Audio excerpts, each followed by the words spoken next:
Hello, everybody, and welcome to a segment I like to call Bill Chase and the Movies. Yeah, I know, unoriginal, and I took it from Siskel and Ebert, but I do that in tribute to them because I was big fans of them and also big fans of Ebert and Roper. So there you go. It's just a working title for now. So until I can come up with something more original, you're stuck with it. But anyway, I'm gonna get right to it. Tonight was the 81st Annual Academy Awards, and I have to say, after years and years and years of being so disappointed by these shows in both terms of its entertainment, um, it's the way it just moves along, and even the winners for the most part.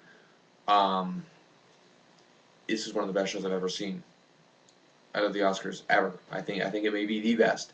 It just kept going and going and going. There were no dead spots. Yeah, okay, some of the acceptance speeches dragged on, but then again, I really can't criticize that because they're coming from the heart, and if that's what they say is from the heart, then so be it. Um, but yeah, it was just Hugh Jackman. First off, I gotta say, charming, witty, and a little bit funny. He wasn't, ROFLOL or whatever, but he was really effective in his role here, and I think it's a good way to do it rather than most comedians just trying to be funny. Although, don't get me wrong, I think people like Steve Martin, who by the way had a great segment with Tina Fey tonight, and anyone else do a great job usually, but some have fallen flat on their face. So Hugh Jackman not the best host, but nowhere near being the worst either. So I applaud him for that. Okay, the big story tonight: 8 Oscars for Slumdog Millionaire. And again, out of all the Best Picture nominees, to me the best movie out of all of them, in terms of my favorites this year, was Frost Nixon. Just a tremendous, tremendous story. And I can understand. I'm not upset with Slumdog winning at all. Slumdog was just a wonderful, just thrilling, fun, and triumphant story that I just could not get enough of. So, am I upset Frost Nixon lost? No, of course not, because Slumdog was a great movie as well. So, big thumbs up for that. Big thumbs up for that happening. So, and I'm also really happy for Danny Boyle, whose 1996 film Trainspotting I loved, and thought that movie was horribly overlooked back in the '96 Oscars. Yeah, that was the year The English Patient won. Yeah, but no, English Patient was a good movie, but I didn't think it was great. Um, but yeah, so Slumdog coming in with 8 big wins. Of course, they weren't up for any acting awards, which I gotta say it's a good accomplishment to win 8 Oscars and not even be nominated for any of the acting awards. And the only reason for that really, it's not because none of them were any good.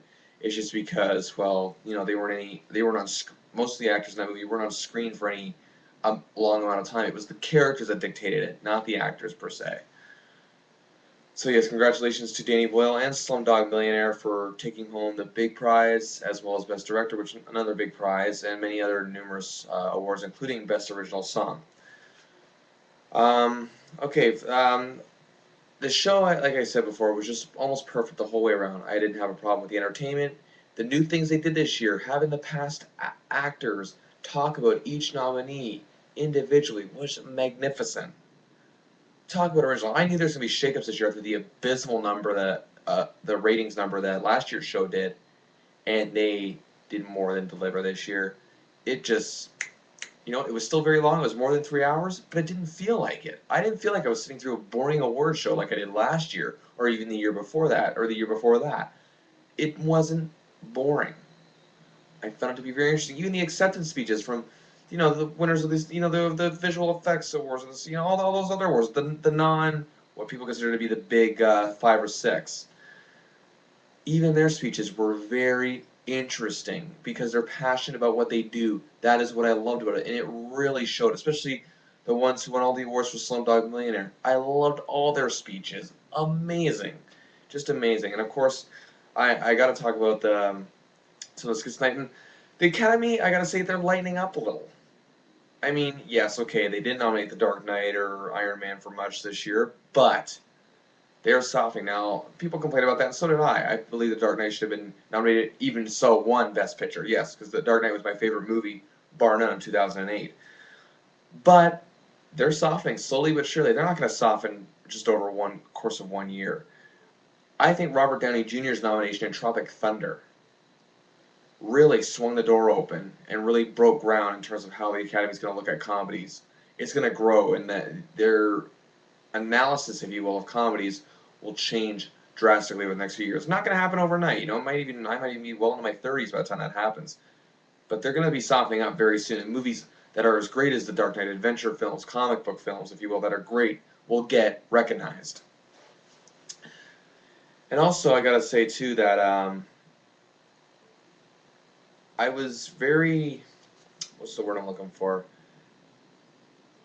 Very anxious, if you will, more so this year than any other year for all the acting awards. Penelope Cruz won for Vicky Cristina Barcelona.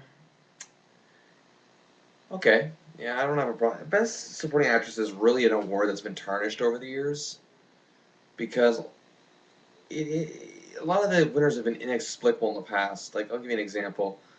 Marissa Tomei in '92. Nothing against her at all as an actress. She's wonderful, but her win for My Cousin Vinny, I gotta agree with a lot of the online movie critics, if you will, about that one. Just didn't sit well with me, and I can go on forever and ever about more examples. But if you want my specifics on them, just ask. The